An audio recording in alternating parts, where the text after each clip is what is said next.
to warmly welcome the producing artistic director of El Teatro Campesino and son of playwright Luis Valdez, Mr. Chicano Valdez. Thank you. Thank you all for having me today. It's quite a pleasure to be here.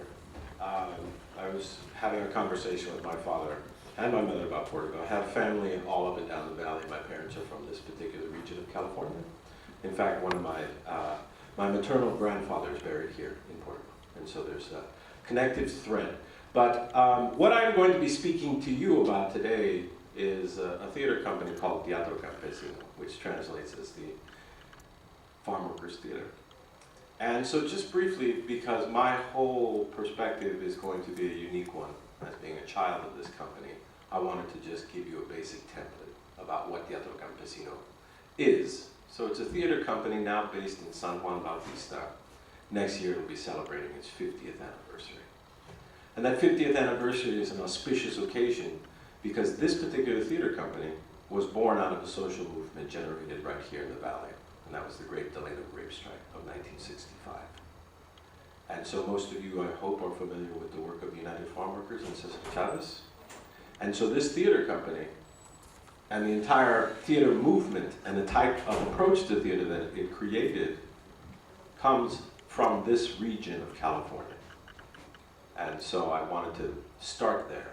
My whole take on this, and you'll learn a little bit about Teatro Campesino a little more extensively today, is going to be not so much about theater history per se, even though I will sprinkle a little bit of that history throughout this presentation, but is to frame this particular vision of Teatro Campesino as a family of families. And that means that family has been the basis of how the work of the Teatro Campesino, and by extension Teatro Chicano, has been extended all throughout. In this sense, Teatro Campesino and the idea of families is actually part of how all theater companies, or at least half theater companies, historically speaking, used to always be organized. And so those of you who study the Western traditions will hear about the popular theater that emerged in Europe, and it was usually a band of troubadours and a band of performers in a covered wagon going from town to town with their theater sets, and they would put up a curtain and perform, collect money, and then move on. And so this is something that all cultures throughout the world share in common. And the Teatro Campesino is one of these people's theater. The other is what we more know as the patron system, where you have these big, powerful people who serve, who are served by artists. And the big, powerful people hire the artists to do their work. And so that is essentially the two versions of theater and all arts that are still in existence. And the Teatro Campesino is the first one that has occasionally dabbled into that second space. But I call this conversation the children of the field. And one is because the Teatro Campesino was born of farm workers who were children of the theater, of the fields. But also in my case, people use the term field to describe the arts in general. So I happen to be a child of the field in that sense. And so I'll be bouncing back and forth today. As Nicole mentioned, I am the producing artistic director of the Teatro Campesino. That's a big fancy title sounding thing. But what it means is that I am the primary person responsible for carrying the legacy forward, to make sure that we have the resources to continue this work. That's where the producing side comes in. The artistic comes from the fact that I have been trained and I've been immersed in this particular way of doing theater all my life, and so I carry those traditions forward. And director is because that's primarily what I do, is I direct people in various types of performances. But I am, generally speaking, a man of the theater. It has been my life for 41 years, and that is the length of my life. And I'm a man of the theater who happens to be a child of the field. My name is Kinan, as she mentioned. But in my hometown, where Teatro Campesino is based, I'm more colloquially known as either the son of Luis or the son of Lupe. And Luis happens to be my father, Luis Valdez, who is recognized as a famous American playwright, a Chicano activist, and the founder of El Teatro Campesino. Most of you might be familiar more with his film work, maybe a film called Zoot Suit, and then more popularly, La Bamba. And so this is my father, who was the founder of Teatro Campesino and sparked an entire theater movement. And I am also the son of Lupe Trujillo, who is now Lupe Trujillo Valdez, who is a graduate of Fresno State University. And the two of them, during this particular time, came together and got married in the midst of this big social movement. And so I love this photograph of my parents because it shows a little bit about what was happening at this particular time. So my mother here in this photograph has got this big penacho, these big feathers, sort of evoking the indigenous past. And my father meticulously made this particular penacho for her for their wedding. He is wearing a band around his head and this jacket with these embroidered symbols that my grandmother made for him. And at their wedding, they consciously evoked a past and got married in Fresno on top of a pyramid. And that was the celebration and the ritual that they invented for themselves to honor this particular union, which produced me and my brothers. And so I grew up very much like those old theater companies that I've described, traveling on the road as almost a kid of the circus. Me and my brothers and a bunch of other families had kids, the offspring of families. We all were packaged together growing up. They'd throw us in the back of the vans with them, and we'd go from town to town as well, sometimes different countries. And when they performed, they would set up their big tent that evoked an old circus or evoked an old popular theater performance. They'd lay out a blanket, and all the kids would lay down there right at the foot of the stage watching their parents perform. And at a particular moment of the show, we would jump up and join our parents in this performance. And so, inevitably, by supporting this kind of work, I joined the teatro at 3 years old. And in my case, as will happen with children who follow their parents into their respective fields, is that you have situations in life that are pivotal moments. And in my case, when I was a young 3-year-old boy, I was traveling with my parents in their theater company in France, in Europe, on a European tour. And we were on this old bus that had these old rusty bolts. And it was raining outside at this popular theater festival, and so we had to relax for a second. And me and my brother, as kids will do, got a little excited. And we started playing in the bus with the kids, and suddenly I fell and I hit my head on an old rusty boat and split my head open. And my parents, my father and my mother, rushed me to the nearest station. There were no hospitals because we were at a festival. And there in this blue and white tent were all these cots laid up against the walls. And they had no anesthesia, so they put 3 stitches in my head. And so this particular traumatic moment for my parents, who were freaked out about this severe injury to their young child, was actually been a blessing for me all these years. And the reason is because if I had not had this one traumatic experience as a 3-year-old boy, I would not have remembered this entire beautiful history. Most people don't have memories from 3 years old, but because I had this traumatic event happen to me, those memories are alive with me, crystallized. And so I can speak about this particular past with passion and with knowledge because my eye helped me remember this situation. And so that is an image of me as a young boy of the theater traveling with the scar. And so now I'd like to jump back and talk about my parents. I introduced myself as a boy of the theater. And so what would provoke a couple of parents to join and become representative of the theater? Well, in my case, my parents both grew up as farm workers. My father was born in Delano, California, just down the road. My mother was born in Dinuba. She grew up in Cutler, which is now Cutler, Orosi. And my father grew up in Erlingmar. And both sets of families were campesinos, farm workers, up and down. And in my father's case, He grew up in Delano at a very different time from what the world looks like now.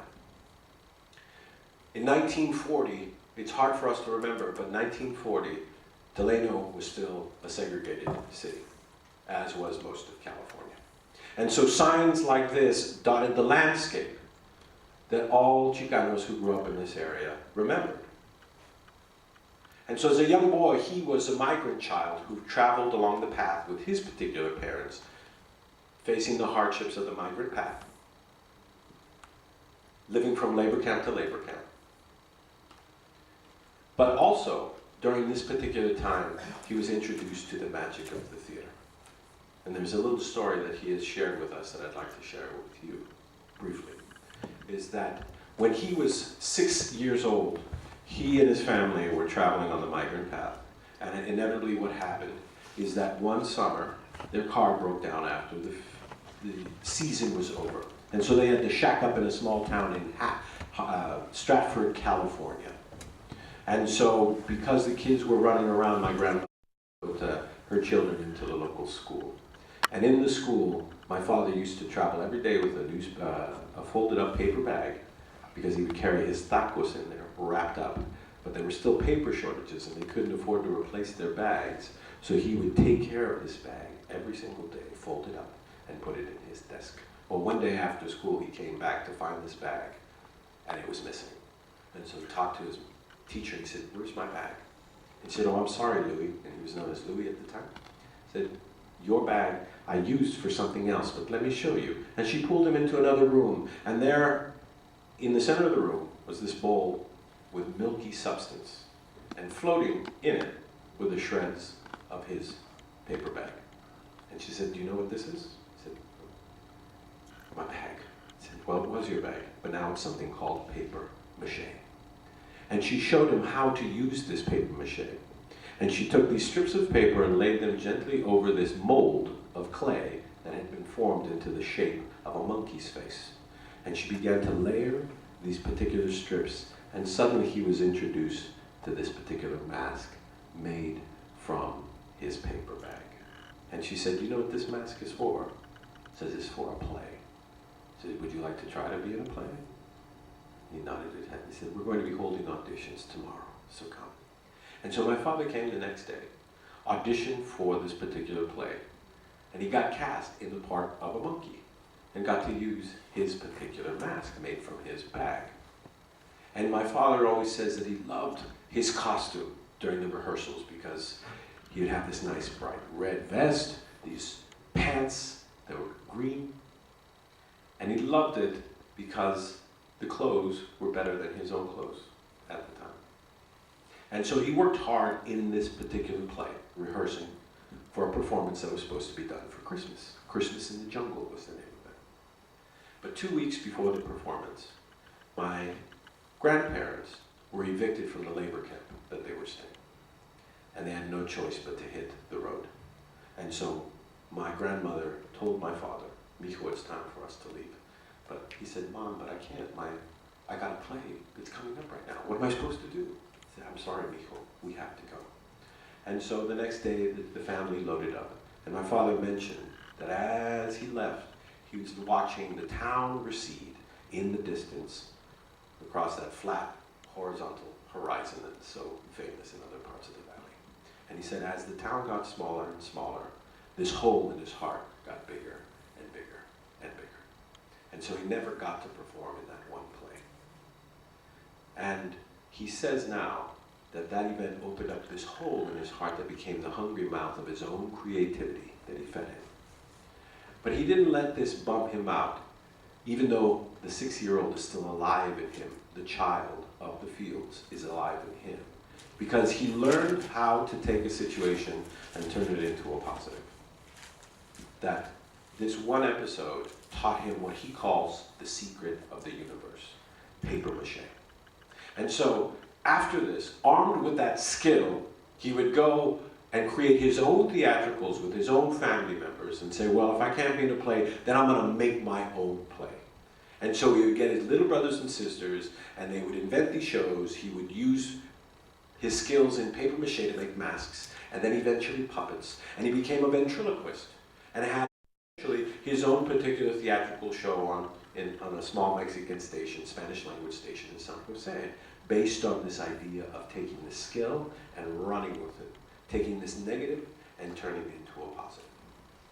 And so that introduced him into the world of the theater. But his experiences as being a campesino, as a farm worker, always stayed with him as well. And as he put himself through college, San Jose State University, he became politicized, as a lot of people did, of the day. And so those memories about being a farm worker child stayed with him as he became a cannery worker and worked in the orchards to put himself in college in San Jose.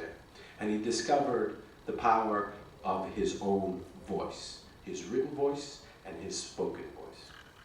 And while he was at San Jose State, he was introduced to a particular playwright by the name of Bertolt Brecht, who was a German communist playwright who had had these wild theories about creating a form of theater called epic theater, that it was socially conscious theater. And Brecht became an idol for him. At this time, he also discovered the works of Garcia Lorca. And Garcia Lorca was a poet, a Spanish poet, who also had a particular political disposition. And he was murdered, assassinated during the Spanish Civil War. But his poetry lives on. And Garcia Lorca, Federico Garcia Lorca, what he did in his particular country was that he rounded up the university students and would use this old bus called La Barranca, and he would take this bus and truck into the Spanish countryside using theater as a way to teach the principles of the Spanish Civil War. And so that idea of this political theater was possible with this wild, big vision that you could take theater and move into the countryside to teach lessons, stuck with him as a young student. And while he was there, he wrote his first play called The Shrunken Head of Pancho Villa. And this play is an absurdist play about wanting and waiting for a revolutionary come to inspire the Chicano people in the United States. And so it became heavily politicized. His work was absurdist and wildly theatrical and used puppets. But then as a student, he ended up becoming part of an American delegation with his compadre, Roberto. And they went to Cuba in 1964, in the early days of the Cuban Revolution, and became inspired by what was happening through the arts, the culture, and the politics. And so this particular revolutionary activity, he and his compadre Roberto realized that would be an excellent model to bring back and to inspire people to movement. There were a lot of Americans who were part of this delegation who became famed activists in the 1960s, not just Latinos, but also other Jewish activists, American activists. Abby Hoffman is one of the famous ones. It was one of those moments that sparked a lot of people's passions. And so when he came back armed with all of this knowledge as a writer, as a performer, as a mask maker, puppeteer, he ended up joining the San Francisco Mime Troupe. San Francisco Mime Troupe this time was a political theater that relied on using the old commedia dell'arte Italian popular theater form. Anybody ever heard of that? The commedia dell'arte is all based around these stark characters.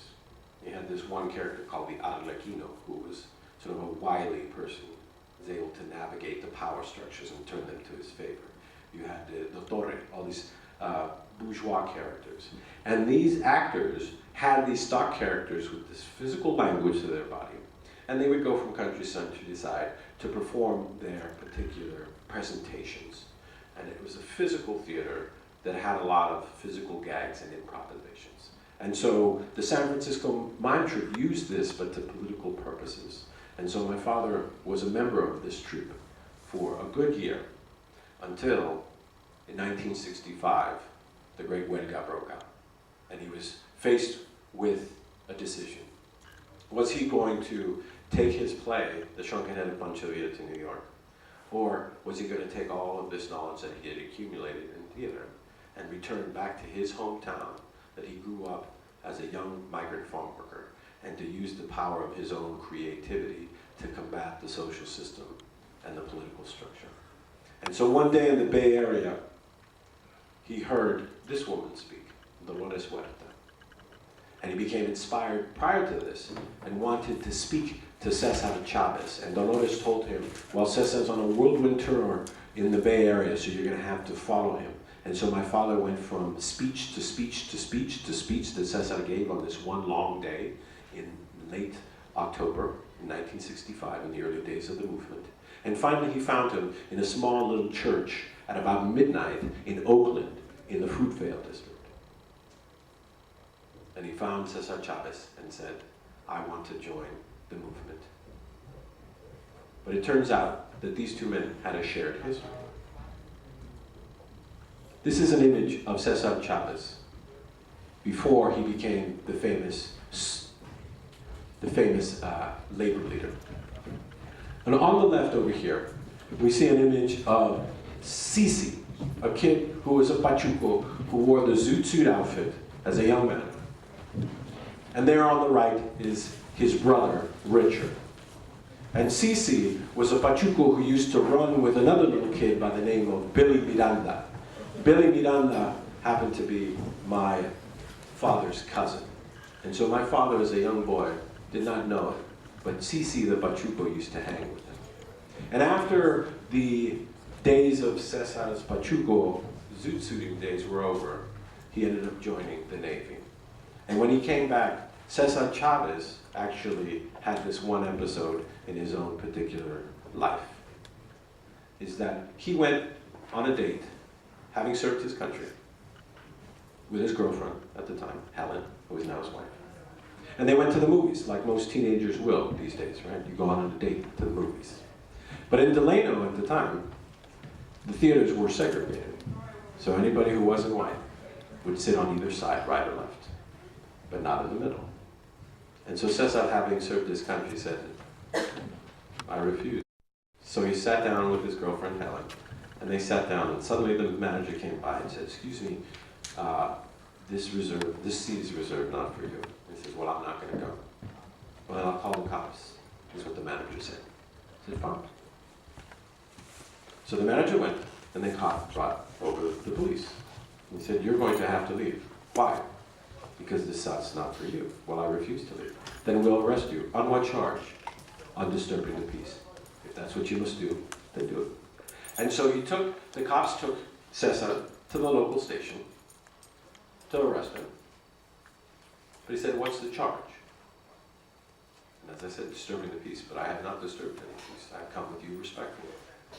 And so they looked in the books to see exactly what laws Cesar Chavez had broken in Delano. And everybody assumed that it was illegal for non-white people to sit in the center of the movie theater. And they could not find this law. And they realized at that particular moment that this had not been a law at all, ever. It was just a social custom that had been perpetuated from generation to generation. And so they let him go, because he had in fact broken no law. And so when the word got out about Sisi, the sailor, who had been Sisi, the Pachuco, in Delano, and that he sat in the movie theater at the center of the row and did get arrested, everybody began pouring in. And in that moment, the Delano theaters became desegregated. It had never been against the law. It was only the social custom itself. And that is an important lesson for all of us in this world at any given moment, to always wonder why we do the things that we do. And always to take a look at them, and to test them, and to change things. And so that was Cesar Chavez in Delano as a young man. He used to hang, as I mentioned, with my father's cousin. And he became Cesar Chavez, the labor leader. And so when my father told his mother, I'm going back to Delano to follow Cesar Chavez, my grandmother said, you're going to go hang with Sisi? My father said, Sisi, that vato's still around? He said, mijo, don't you know who Sisi is? Sisi is Cesar Chavez. And so I share that story with you because we have a tendency to always judge books by their cover.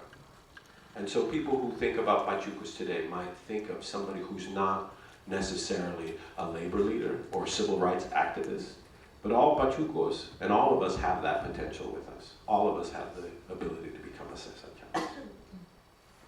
And so the theater that my father started was born in these early days of the huelga. And so now I'm going to talk a little bit about the type of theater that formed in this social struggle. It's called Chicano theater. And historians will take a look at Chicano theater now and say there are essentially 4 different periods that spark this entire type of theater, which has its own aesthetic values and principles. And the first one is the huelga years, which is the years of social protest. The second was the national years in the 1960s during the Chicano Movement, and that was focused on identity politics. The third was the internationalism, and the fourth phase was commercialization. And I share this with you because the arc of the material I'm going to share with you that I grew up in focuses on all of these elements. But I wanted to talk briefly about the huelga first, and just to give you a perspective on how to view this stuff, is that we recognize the huelga now as a political movement, but as a social movement. And there are 4 different types of social movement. There are forms. One is social protest, right? So when we think of a social movement, this is what we think of, right? Hey, hey, we won't go, right? Or whatever. Signs, people out on the streets, right? People marching through whatever, to be able to present this type of support. So have you all seen protests? Some of you, right? So obviously the Valley has a history now of social protest. The second is a type of social movement that we don't get to see. It's advocacy. It's when you're actually one-on-one engaging with the power structure that happens behind the scenes, that keeps fighting. So what we see in the social movement is just one aspect. There are always people who are using their other channels to be able to advocate on behalf of a social movement. Third is service. The idea that we contribute ourselves to a social movement, right? That it takes people. It's not organizations necessarily, but it's people who form organizations. And a social movement is built on our ability to be able to inspire people to be of service for something larger than themselves. And the fourth is cultural production, artistic cultural production. And so this, the tradition of Teatro Campesino, and by extension, Chicano theater, is born out of this form of social movement as cultural production, artistic production. That means that it's art in service of a higher purpose than art for art's sake. And so another frame of social movement theory mentions that one of the things organizations or movements must do is acquire their resources and motivate people. And so in this sense, the work of Teatro Chicano and Teatro Campesino was to be able to motivate people to join the movement, to teach them about what was happening, and also to be able to inspire people to either join or to give, etc., support in other ways. And so the Teatro Campesino was a company that was formed originally full of farm workers, and that traveled between 1965 and 1967, all throughout the valley, but also throughout the country, in service of this particular social movement known now as the United Farm Workers. It became a union. And so in some of the images you see of the Teatro Campesino in the early days, it always has the huelga eagle that is representing what at the time was the NFWA, the National Farm Workers Association. And so wherever it went as a theater company, it was the voice of this particular movement as a producer of artistic cultural production. And so here you see an image of a theater company performing social protest, but using music and art in order to draw attention. And this is in one of the major cities in the United States. Music was central to the early work of the Teatro Campesino, because music is part of our heritage as human beings, right? We all kind of love music. And music, historically speaking for millennia, has been how people express themselves. They express their humanities, their beliefs, their emotions, their loves, their pains, their visions. And it's also how we motivate and move people. And so music was essential to this particular theater. The original company was made up of striking farm workers. And so it was of and for the campesinos. And so we're joined also by a bunch of student activists and organizers who came to Delano, California as well. So the first company, striking farm workers and activists who were there to support the cause. And this particular group was there not to join the Teatro Campesino, but actually to support the huelga. How did they support the huelga? By using their art. But they were supposed to be members of this movement. So they needed to be on the strike lines like everybody else. And so they were there at 5 a.m. in the morning, and they would rehearse late at night to do their performances. And so the first performances that the Teatro Campesino did were not exactly performances in the way that we know. They were using the power of improvisation. And so there are various stories about how the growers would hire particular people to line up to create a barricade between the workers who were strike breakers out in the fields and the strikers on the lines. And so the Teatro Campesino actors would come up and use their comedic improvisational skills to really essentially annoy the people who were the goons. So they say, we're going to call the cops, we're going to call the cops. Get out of here, get out of here. Get out of here, get out of here. So it was just that back and forth, just the power of improvisation to change the perspective. Eventually, these improvisations became more regularized into performances. But before then, they harnessed the power of songs. First taking civil rights movement songs that were popular, like We Shall Overcome, became translated to Nosotros venceremos, Solidarity forever, Solidaridad para siempre. And so there's this rich legacy of social movement music that was applied and put into a Chicano or Mexican context. And eventually the performances became these broad, over-the-top comedic performances that actually had the energy more of cartoons or political comics, so to speak. And so in this image you see these faces. And that was to be able to inspire laughter, and I'll get into laughter in a second. But the Teatro Campesino, in its early days, used this type of theater that was based in the body. And part of the reason the body was used was in order to be able to communicate these messages beyond just this particular space. And so body work became essential. The other is that as a theater maker, you don't need a set necessarily. You don't need a theater here. You carry the tools of your own trade within your body. And so by default, by not having other resources, you would use your body. And so the use of the signs helped frame whatever images were being created. And so as I mentioned, they were comedians. One of the things that the Teatro Campesino did on its first day was to say that no experience was required to join the Teatro Campesino. There were flyers printed that said if you can act, if you can walk, sing, run, hold a picket sign, this teatro is for you. And because the belief is that all of us as human beings have creative energy that we can use, and that all of us have a need to express ourselves. And that the idea of using art as expression is healthy and it's a human right. And so everybody has this potential within them. It's not just the professionals, but it is all human beings. And we all have talent. And one talented person was a comedian by the name of Felipe Cantú, who in Delano happened to be one of the campesinos who went on strike.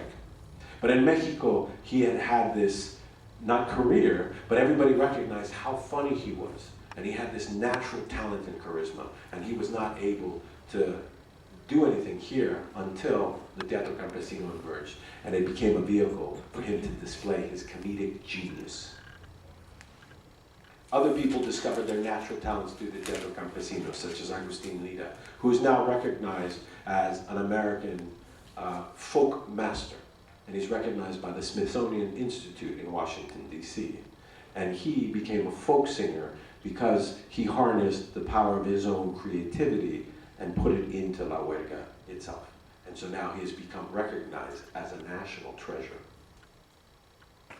And so the teatro's work was inspired by some of my father's previous experiences with comedia, but also some of the larger traditions of theater. And so the Teatro Campesino in its early years used 4 particular stock characters to be able to improvise the situations. And those were the boss, the character, the patroncito, the big boss. The second was the labor contractor, who was a coyote. The third was an esquidor, a scab, strikebreaker. And the fourth was the huertista. And as I mentioned, they strive to become living cartoons. And so here on the left is a political cartoon done by the newspaper El Malcriado. And on the right, on the left over there, is the Teatro Campesino sort of invoking or carrying that energy. Part of the use of the signs at this particular time is that anybody who took a photograph or saw the situation could immediately discern what was happening in a given situation. And so you see that use of the sign. But it was the pig mask that actually was one of the most important figures, because this pig mask could be used to represent the power structure of the time, but also to make fun of it simultaneously. And so the Teatro Campesino developed this particular style of using signs, physical theater, mask work, and ended up touring throughout the United States, as I mentioned, in support of this movement. And so here's a picture of the Teatro in Washington, D.C. with Ted Kennedy. It developed a particular show that had the energy of its own political rally with what was known as the rap, which was the period of making big political speeches. Then the huelga songs, the movement music, to be able to get people fired up. And then the actual actos themselves, the political skits that would get people laughing. So you move people with the words, you get them excited through the music, and then you make them laugh to learn. And so laughing is something that was crucial. Why? Because as certain people know, that laughter is healing and powerful. But also in the case of the social movement, when you're able to laugh at something, you're able to take away its power just a little bit. And so in the valley at this particular time, this power structure that had existed, where people were fearful of the big boss, represented by this big pig face, represented by the power structure.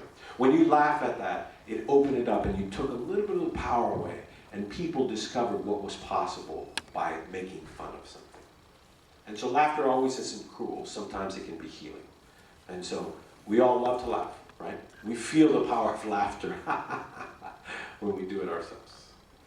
And when people come together and are able to laugh at the things that bring them down, they're able to rise above them.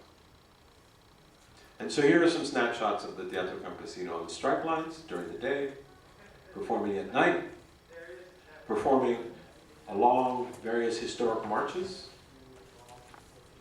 coming up with a style of theater that could translate beyond language for the particular purpose of supporting the United Farm Worker, the union, and the idea of creating union leagues. So now we're going to move on for a second. I know. How's everybody holding up? Okay? So that was the huelga years that I spoke about. The second phase of Chicano theater was the Chicano power movement. Anybody recognize that? You've seen that? Fist? And I go back to this image that I showed everybody at the start. Right? It's hard for us in this day and age to imagine this particular universe as defining us. The idea that certain people are not allowed to go into certain regions.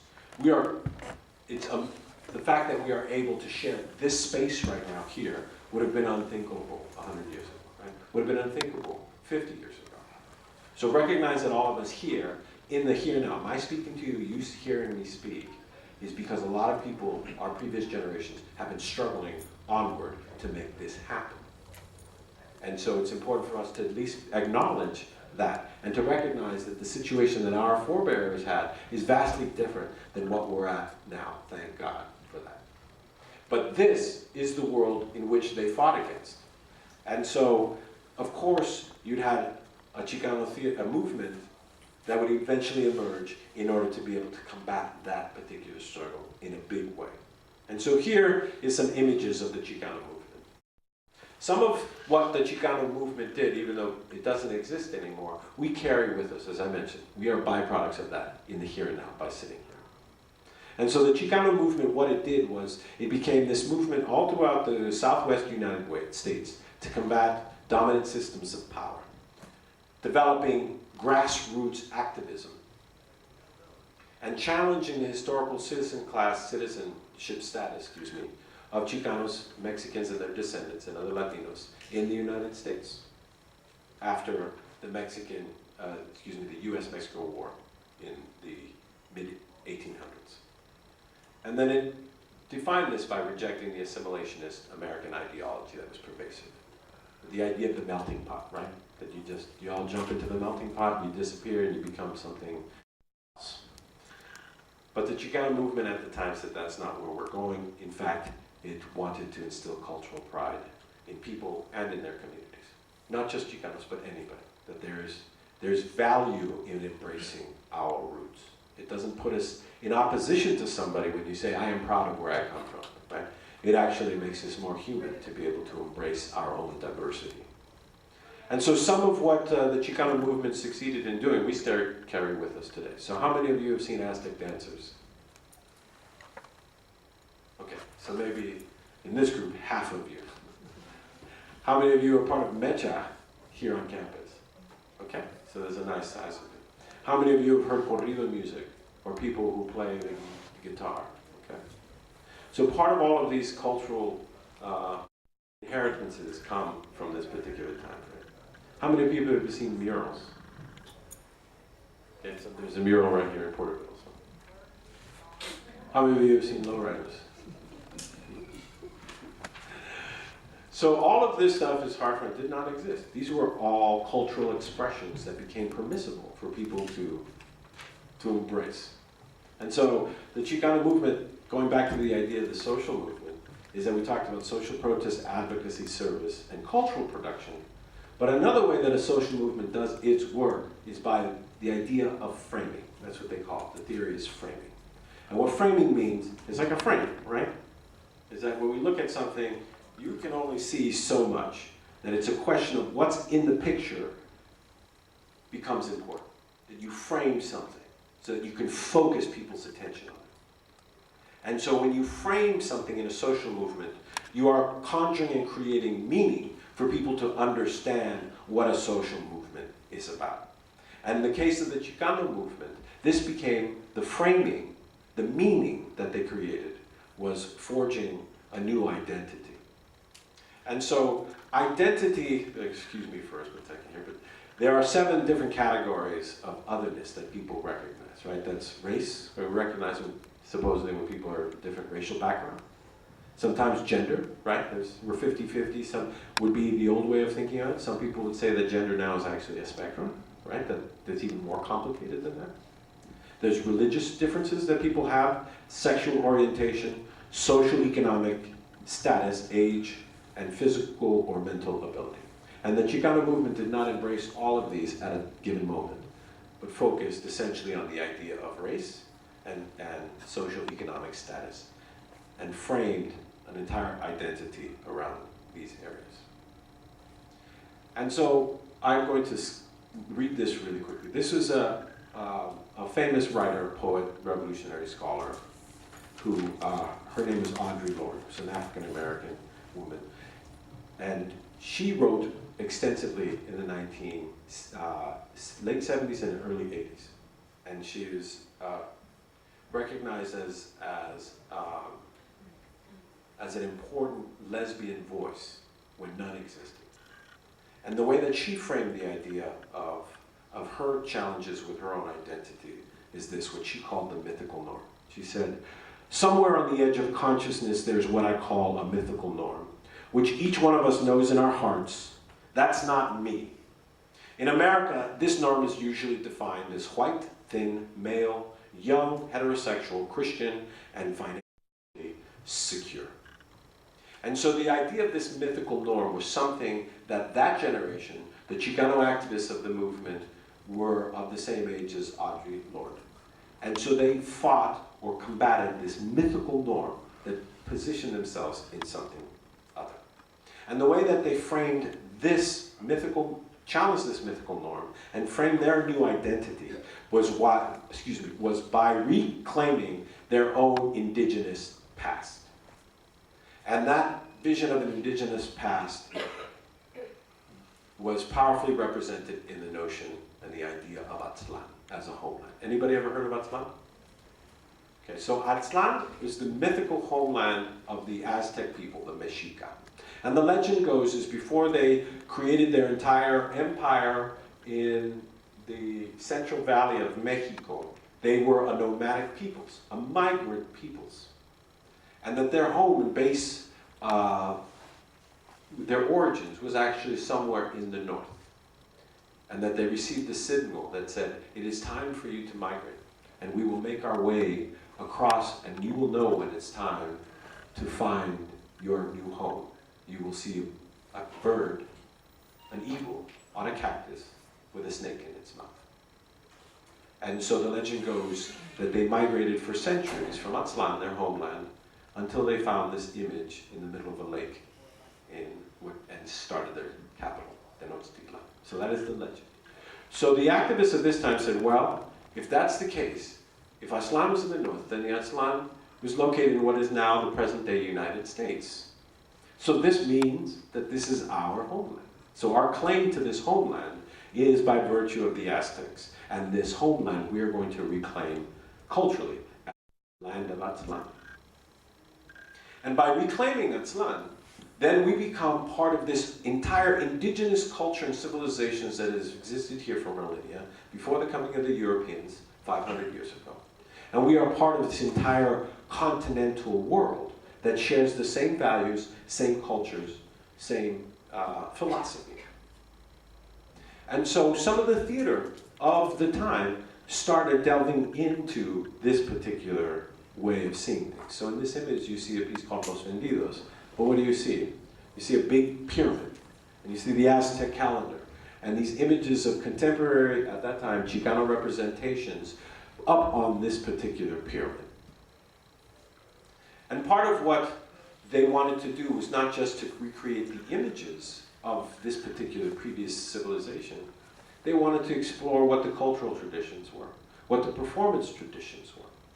And so what they discovered is that all of the Mesoamerican, ancient American cultures shared one particular ritual/sport, which was the ball game, which in certain circles is called ulama.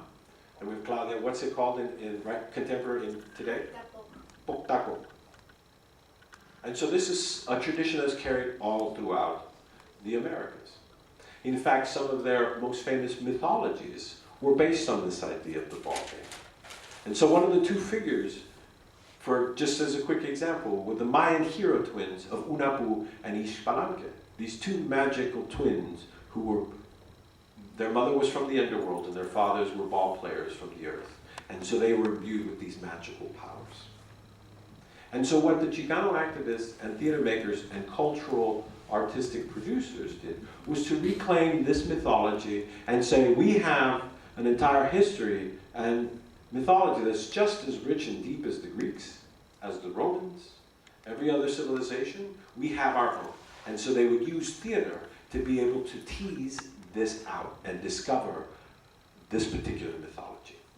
And so the Teatro Campesino actually spent some time recreating, after the huelga, some of these ritualistic traditions. And so here is an example of one of the mythologies recreated, the story of the two magic twins. And then playing around with the idea of what life and death means in general, but from a nativist, or excuse me, from an indigenous perspective.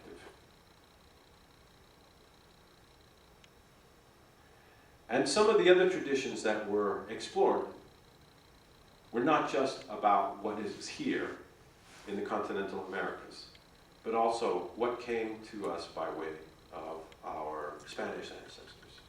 And so there was an entire exploration on the religious traditions. And so in this particular image, you see the Aztec dances being recreated ritualistically. Before it became a religious practice, it actually was built into the fabric of performances to say this is ceremony. Here you see some of the street theater traditions that came by way of Europe that were shaped, forged in the New World, quote unquote. This is La Pastorela rendered as a street theater performance. And then here is the ritualistic reenactment of La Virgen de Tepeyac, the 4 miracle apparitions of the La Virgen de Guadalupe to Guatatoxin. And so these were ancient traditions that got carried on in Pascua, and there's a group of people who wanted to discover this as the basis of their culture. And another is an artist from Mexico who used the images of the calavera for social satire. And the idea of the calavera is different than the way that the Western tradition said, no, skeletons equal death, monsters, evil. But the indigenous cultures had a different relation to the images of death, the skeleton. They used it as a way to celebrate life. In fact, today in this, how many of you have heard of a Dia de los Muertos celebration? If it weren't for the Chicano activists of this period, we would not have those traditions here in the United States. And so this re-embrace of certain traditions, certain images and iconography, here you see in Teatro Campesino's Banda Calavera, is recreated. But one of the other traditions that was inspiring as well was recognizing that closer to the Chicanos was this comedic performance tradition that existed in and around the border regions of Mexico called the Carpa tradition. Now I see some of you smiling because you recognize the guy on the left there, right? Cantinflas. How many of you have heard of Cantinflas? Okay, so everybody, right? I see the smiles. Everybody has Cantinflas in their hearts, right? When you grew up watching Cantinflas. Cantinflas just happens to be the most famous of a Mexican form of theater called La Carpa. Cantinflas happens to be the most famous of a stock character known as El Pelado, the peeled one, who was sort of like the Mexican Charlie Chaplin type, which is its own stock character, right, that comes from various popular traditions. And so here on the right is a Pelado character who almost kind of looks like Cantinflas, but who is not Cantinflas at all. In fact, that's from a Carpa group called Carpa Garcia that were based in San Antonio, Texas, and had their heyday in the 1930s, 40s, and into 50s. And so this became part of what Chicano theater makers ended up discovering and uncovering and exploring, this relation to the Carpa.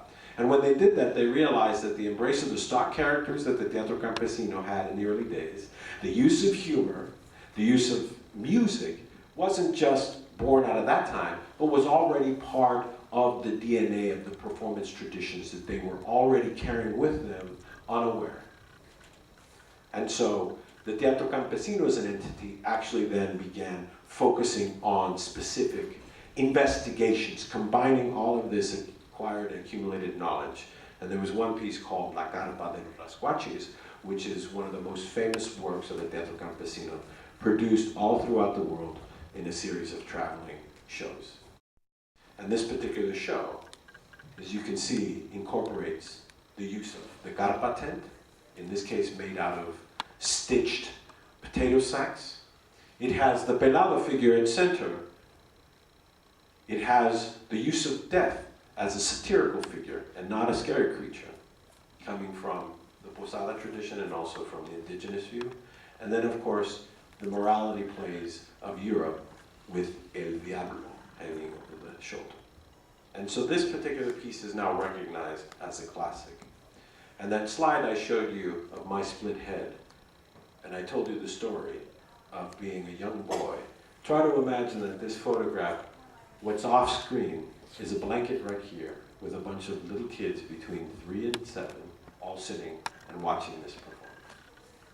And then you get a sense of this particular tradition. And so here are some images of the Teatro Campesino. And this is one of their headquarters based in Fresno at the time. So I've talked a little bit today about Teatro Chicano. And so I wanted to suggest some of the history that it had coming out of this particular social movement. But it is something that is still a practice form today. And so the way that I like to frame it is that it's universal, meaning that it can be applied and studied and used by non-Chicanos as well as Chicanos. because it is built on a participatory practice that says everybody has the right to be able to participate in making theater and using their bodies and their creativity to express themselves. That it is rooted in a social and political purpose, that it's theater for a higher meaning, that you're servicing a social movement or some other cause. That it's grounded in a set of aesthetic principles. There's an entire style and definition of beauty into it, as well as forms, and that it is imbued with the philosophical resonance of the Americas. And so as a practice, Teatro Chicano is highly stylized. That comes from this tradition of being physical.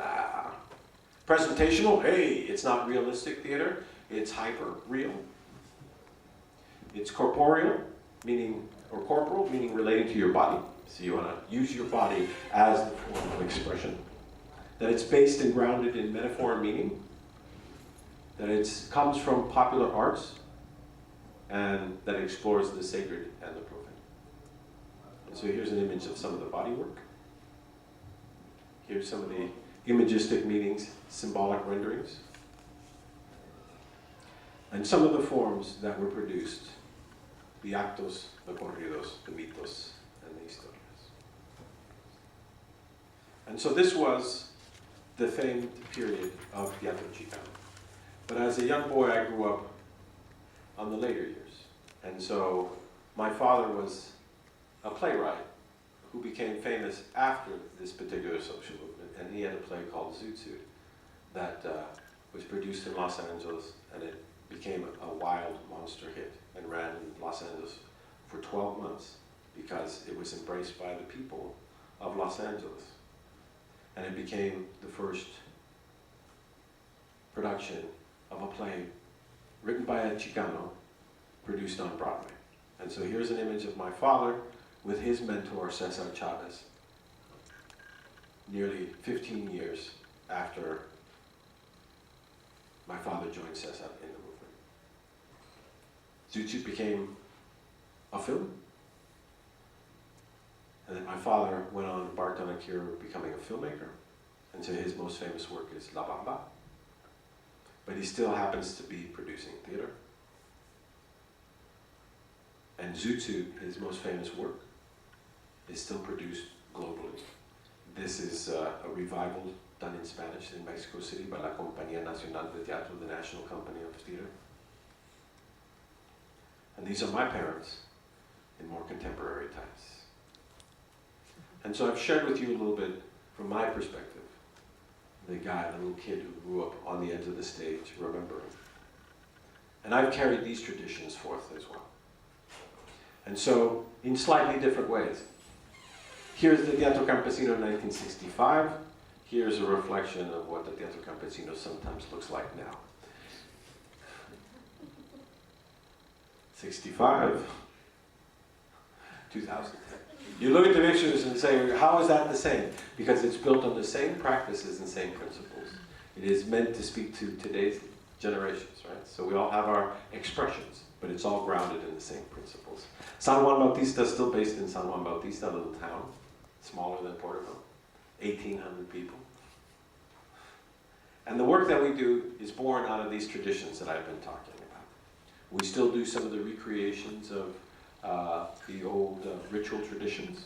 We explore the Mayan mythologies and big puppet shows. We use music to explore different histories. And here is a play that deals with not a Chicano experience, but a Chilean singer, Victor Jara, who was a famed folk singer, who was assassinated in 1973. We explore particular ritual traditions and the stories to make them accessible in different ways. And so here, because I remember growing up with all of this stuff as a young boy, that sometimes I still think about them as a young boy. And so I like to, and we all do, create points of reference for young, impressionable minds as well. We also carry the traditions of being a filmmaker, given the fact that that's part of our history. And in fact, every single one of you here. I may talk about theater and you say, I don't know what that is, but I say, how many of you have gone to a movie? Like, oh yeah, I just went last night. Theater used to be the popular form of expression now it's films. And if we understand that we watch movies and bring some of that love back towards the theater, and understand that everything that you see in the movies are possibly done with human beings in live performance, then that might give you a different scope of things. All the crazy shoot 'em up, bang bang superheroes movies that you see is essentially just our love and our taste for mythology, believe it or not. And so these traditions are all alive. And as I mentioned, I grew up in this. And so not only does my mind and my heart embrace it, but my body has been, I carry this story on my physical body as well. And so the scar that I carry on my head when I split open my head is something that marks me, but it's what's given me the gift of the memories of that time frame. I banged my knee and split it open while making the film La Bamba when I was a young boy, because I was in it as well and had an injury. I sustained scars on my ankle while making La Pastorela, the movie. I had a hammer drop on my head while we were building a set in 1994. And then a hammer dropped on my head 3 years later, building another set. And then I fractured my toe in the middle of a workshop rehearsal while carrying my body in the wrong position. And then, because I still carry now I carry the responsibilities of being the producing artistic director, I even had gallbladder surgery from too much stress. But we still, as a family, still support the United Farm Workers. I still use theater as a form of popular expression, and it always gives me great joy to share these traditions and to watch students come alive and to use theater for a larger purpose. And my parents are still together, and that's a reflection of them today. And so imagine them on a pyramid, and here they are celebrating their life together. And here's a reflection of my family. And so that is just a brief journey of my life in the theater as a member of the Teatro Campesino and as a practitioner of Teatro Chicano. Thank you.